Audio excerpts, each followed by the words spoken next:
Hi guys, and welcome to my complete review of the TANCHJIM Olá.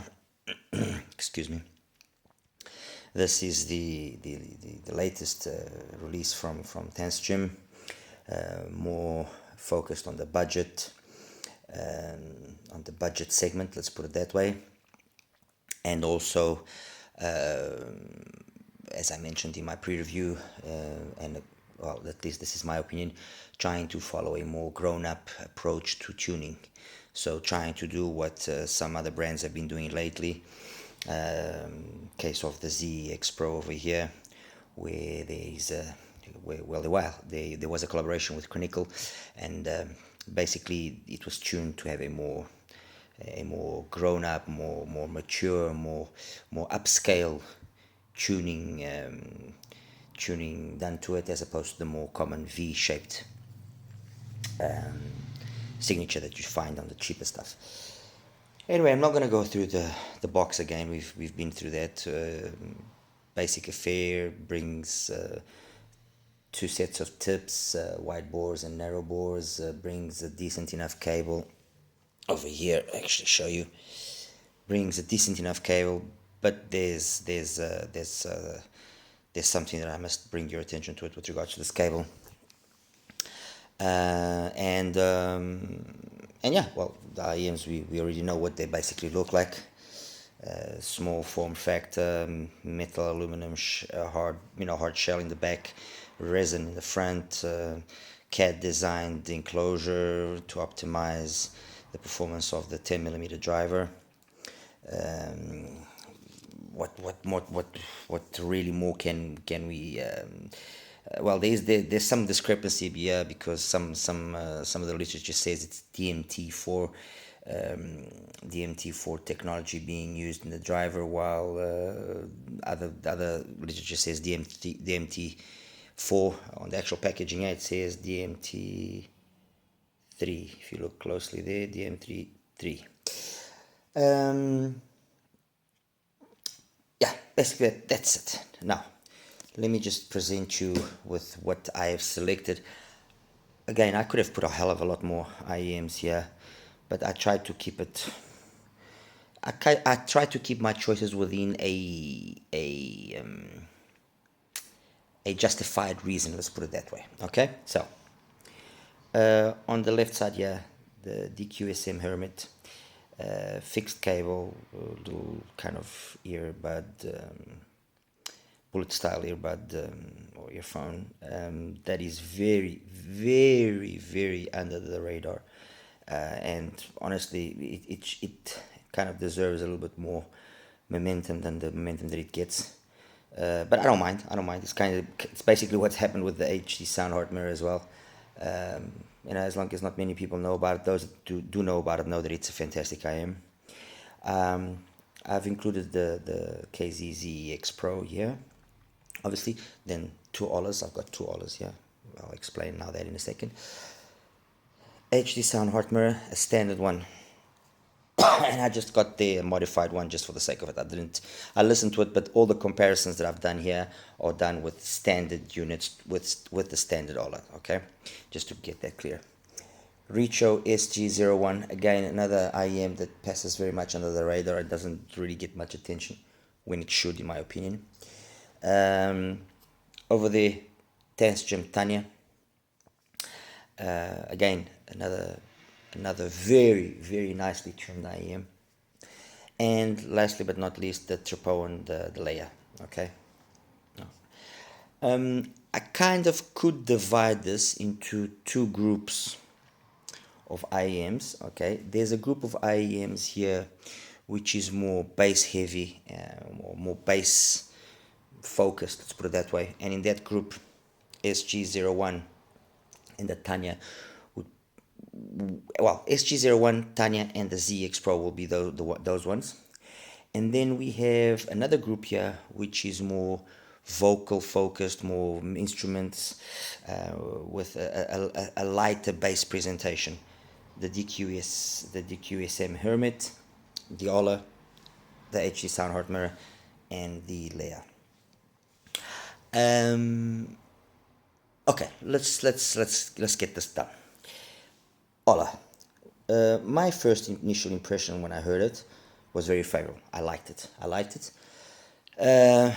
And that first day when I listened to it, I just put them into my ears, and for some luck reason or whatever, they just fit properly. They stayed in there, and that's it.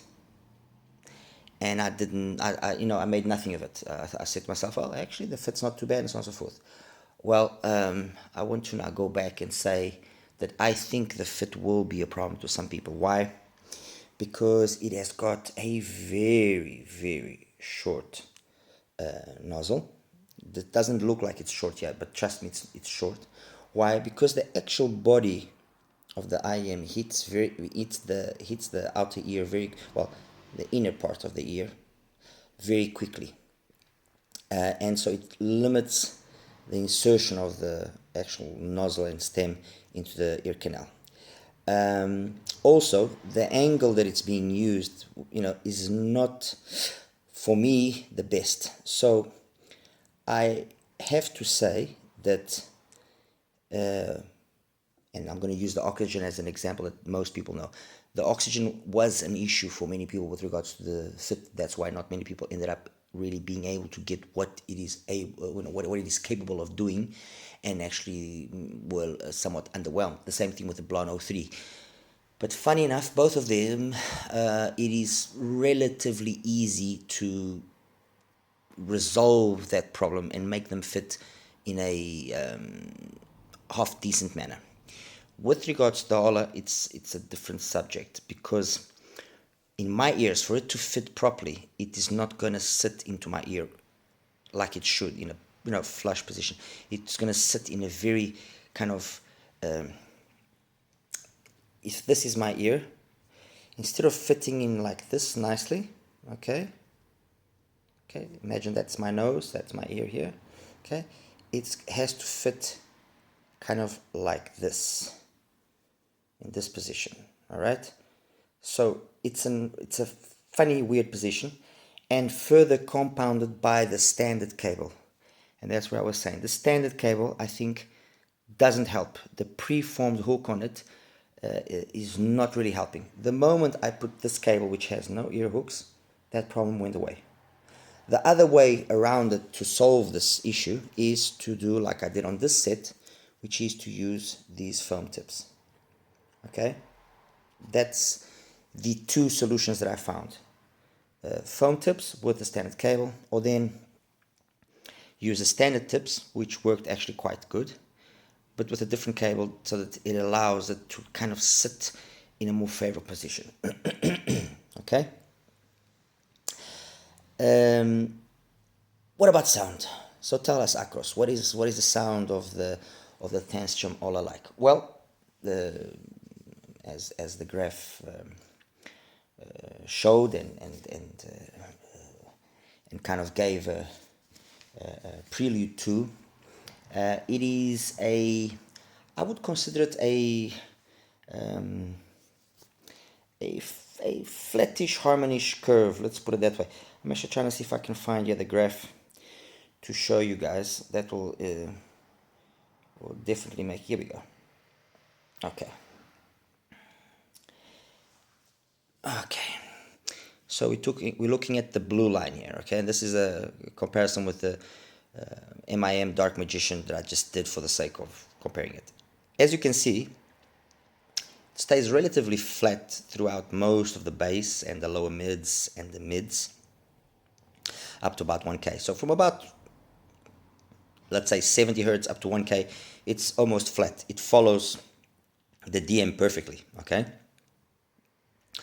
It starts rolling off at about 60, 70 hertz, okay? And then we have the pinna gain, which peaks at about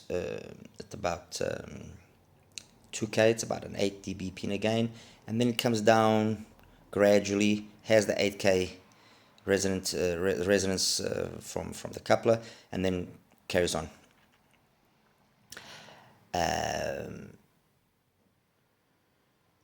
What all of this basically means is it's got a very clean, open sound. Absolutely amazing for vocals and instruments and detail. For example, and just for you to see where what I'm trying to say, if you guys have watched my review on the Wizard, you will recall that the Wizard has a graph which has got also that kind of energy out there. Let me just see if I can actually find the graph here. And you will recall that although it has that energy, it sounds closed in. It sounds here we go. Okay, it's got that energy past 10k. See? But that energy there is messed up by this and messed up by that bump. On the Ola, no, we don't have any of that.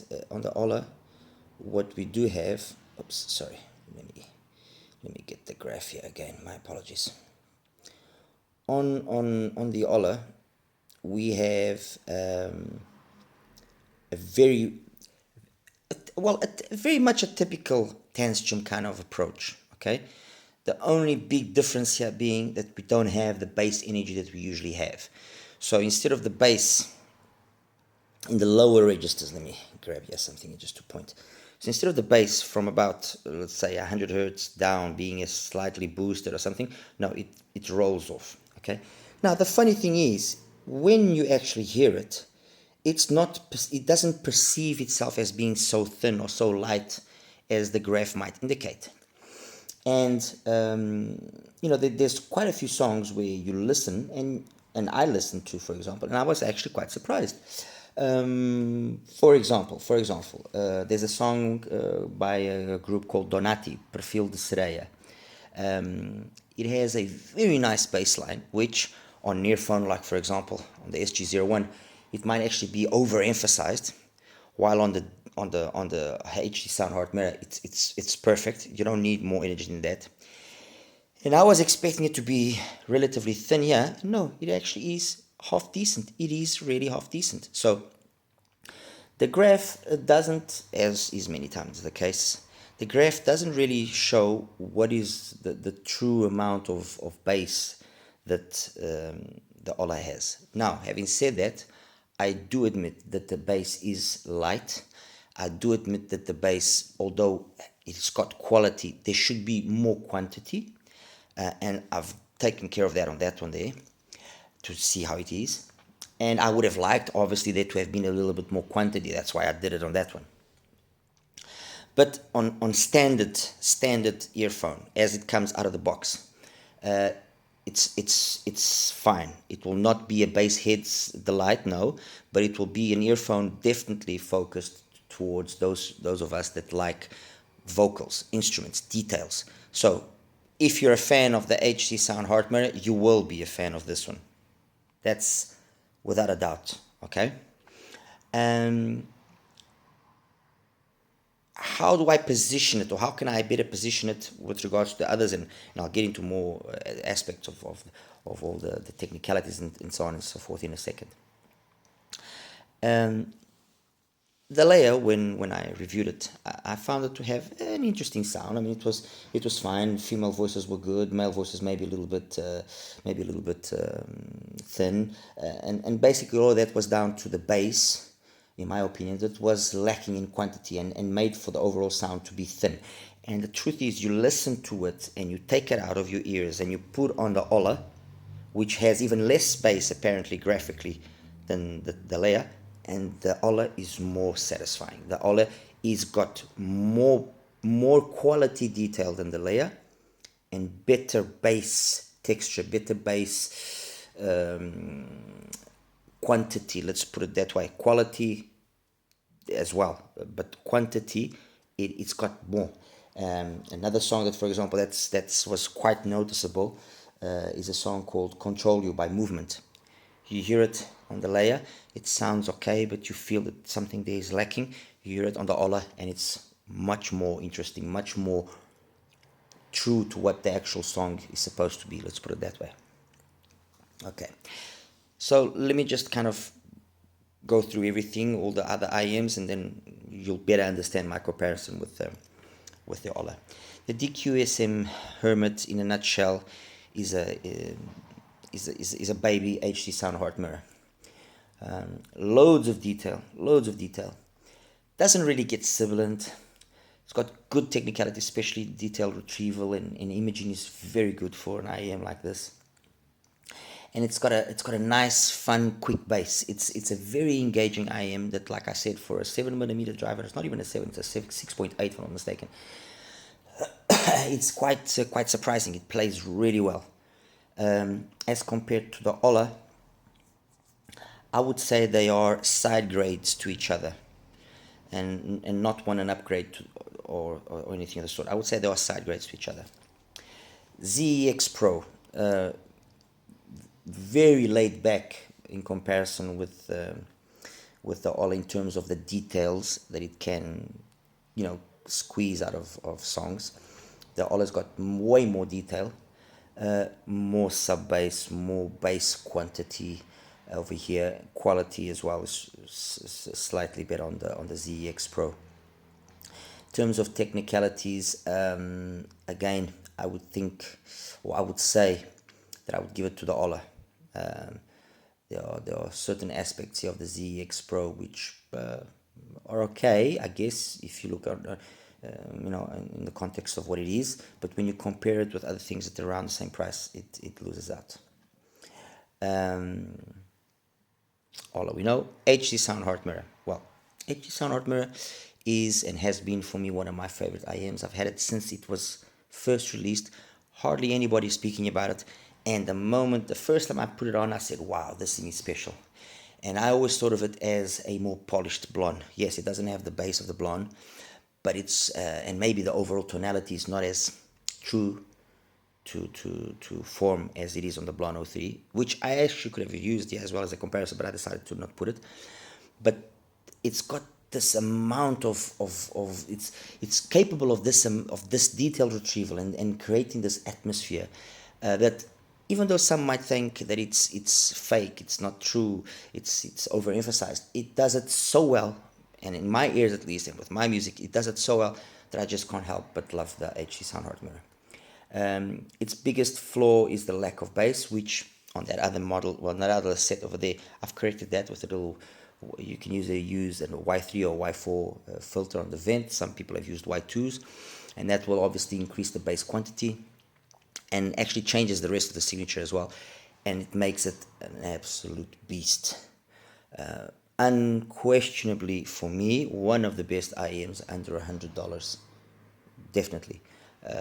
It doesn't stay behind an Aria, it doesn't stay behind a Duno Titan S or a T3 Plus. No, it is a really good IEM. Brightish neutral signature in standard format, true, but it's tastefully done. Reecho SG01, the most fun out of all of these IEMs here. Absolute animal of an IEM. It's, in a nutshell, a more polished Blonde 03. It's got less bass overall than the Blonde 03, but having less, it gains in quantity, in quality, it gains in things like texture and speed and so on and so forth. And then, although it has got a little bit more mid frequency energy and so on and so forth, it's again very well done. At very few instances you see it being sibilant and so on and so forth, but overall very, very engaging, nice detailed retrieval, good technicalities, soundstage especially, and imaging. Very, very nice IEM that for the price of about $40 to $45 is really, really underrated. Not many people know about it, but when they do try it, fantastic. It's got astonishing build quality. I mean, if you didn't know, you would never say this is what it is in terms of price. Really nice, got a good weight to it. It's a very nice IEM. Tanya. Tanya is the complete opposite of the Ola. It is an IEM that is more harmonish, definitely in its signature, but although engaging, it can sometimes sound dark to some people. So some people will try and see if I can put this into an example that some people will understand. This is like an EJ07 in the sense that it's got everything there in the right quantity, does it really nice, but it's a little bit laid back in certain instances and can sound dull or relaxed and so on and so forth. While this, for example, will be a neon in the sense that it's got more energy. And I'm using those two IEMs as an example so that people that have maybe more expensive stuff can understand what I'm trying to say. Amazing IEM, love it to bits, but compared to the Ola, it's very relaxed. It lacks the sparkle that the Ola has. And finally, the Layer. The Layer, graphically, you look at the graph and you say, oh, this is going to be superior to the Ola, and no, it isn't superior. I maintain what I said initially about it, and I stick with that. It's a nice sounding IEM for what it is. And again, all of these IEMs are decent sounding. There's really no IEM here that is bad sounding. They are just stuck in a price point, like the $200, like the up to $200 price point as well, and so on and so forth, where there's so much good stuff. There's so much good quality stuff that it's very difficult to be unique. So either adopt one of two approaches. Either you kind of do a copy paste of what the others are doing, and you try and innovate in looks and so on and so forth, and price point, but in terms of signature, you know you're safe. Or then you try and go for a completely different signature, and most likely, you're just not going to have success. Over here, the build quality is half decent in the Layer. It's got a DLC, an LCP driver, all the right ingredients, let's put it that way. I just consider the sound, I just find the sound very thin, always have found it very thin. So I don't think, in my opinion, it's not a superior IEM to the Ola, okay? So just recapping again, DQSM Hermit, it's a side grade to the Ola. The ZX Pro only beats the Ola basically in the lower registers, the rest, the Ola is superior. HD Sound HeartMirror, for me and in my opinion, still maintains itself as the reference of this type of signature of neutral bright. It is a absolute beast, and I mean, for the same price as the Ola, you have metal shell, better cable, loads of you have everything better than Ola for the same price. Okay, SG01. It's not fair to say that it's better than the Ola because it's so much different to the Ola, but it's got the same price as an Ola.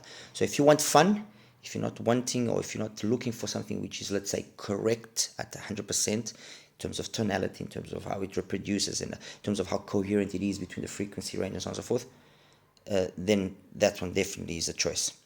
I'm not saying with that this is perfect as well in those details. No, it isn't.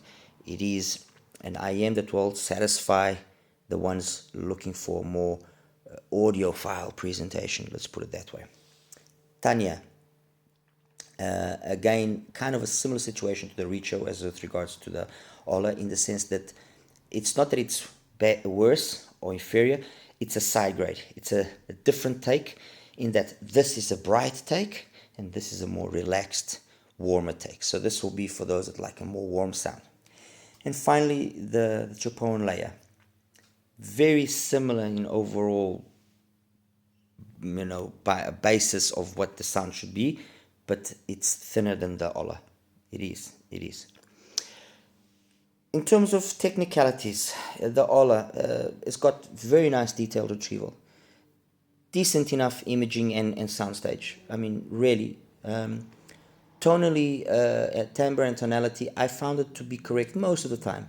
Some instruments I thought sounded maybe just a little bit too emphasized.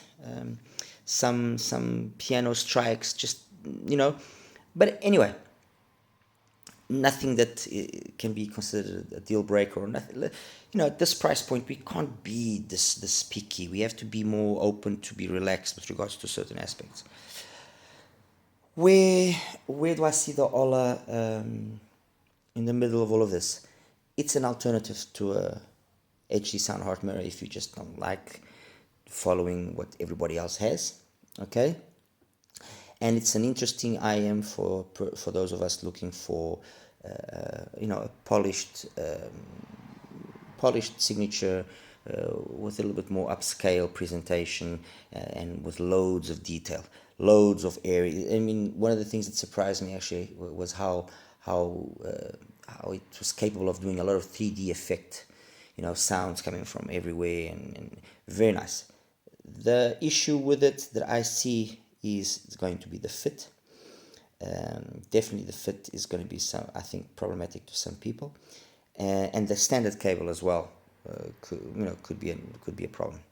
To finish up this, I took this other Ola that I have, okay, and I did a little vent mod there, you can see, okay, and basically it just added enough bass quantity to make it have the same engagement in terms of bass as a standard HC Sound HeartMirror has. So in standard format, the HC Sound HeartMirror has got more bass quantity than the Ola. The quality is the same. Once you've done that little mod on the vent, it now has the same quantity as the HC Sound HeartMirror, and so it gains with that. It also, you can definitely see that across the higher registers, that little slight increase in quantity does benefit the higher frequencies, and just gives it that little extra warmth here and there that's needed with regards to some male voices. And that's basically it. I mean, there's not really much more. And that's it, guys. Hope you guys like this review. As usual, if you like the content and so on and so forth, please do subscribe. Like I said, that's for me the biggest indicator that what I'm doing is liked by you guys, and you guys want to see more content. And that's that. All right. Anyway, take care. Bye bye. Thank you.